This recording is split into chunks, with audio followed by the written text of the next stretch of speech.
النهارده هنفعل حصة المشاهدة في مدرستنا ميت الرخا رقم 1 مع طلاب الصف السادس الابتدائي في مدرسة ميت الرخا رقم A1.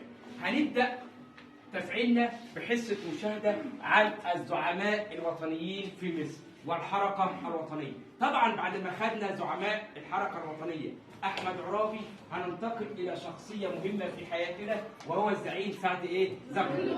قبل أي حاجة هشرح لكم قصة سعد زغلول. ولد في محافظة الغربية. أحمد عرابي ولد في محافظة الشرقية. كل الكلام ده عارفينه كده. والنماذج اللي احنا عاملينها. طيب.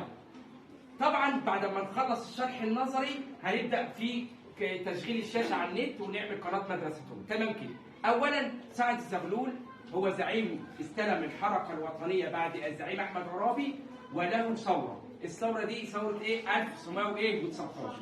نيجي بقى من أهم الشخصيات المصرية التي أقامت دستور 1923. طيب يا أستاذ، الدستور ده إيه هو الدستور؟ هو مجموعة من المبادئ التي تنظم حركة الدولة.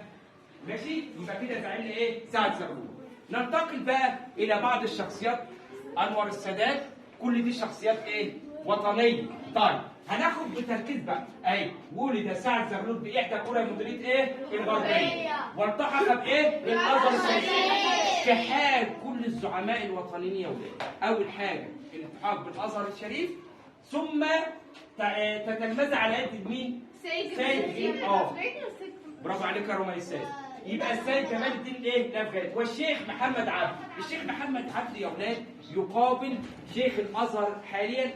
تمام كده؟ هو المنصب ده. تمام كده. يبقى سعد زغلول استلم الحركه الوطنيه بعد الزعيم مين؟ احمد عرابي. تمام. له ثوره. من اهم اسباب ثوره 1919 ساءت الأحوال الاقتصادية والاجتماعية لمصر في ظل الاحتلال البريطاني. فرض الضرائب على المصريين. أي ثورة يا سنة 6 لازم فرض الضرائب على المصريين وسوء الأحوال الاقتصادية بكافة.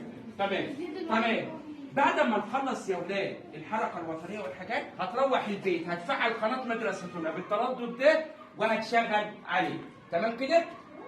يبقى هي دي. انا هنكمل بقى ونشوف احنا عملنا ايه. وشكرا لحضرتك.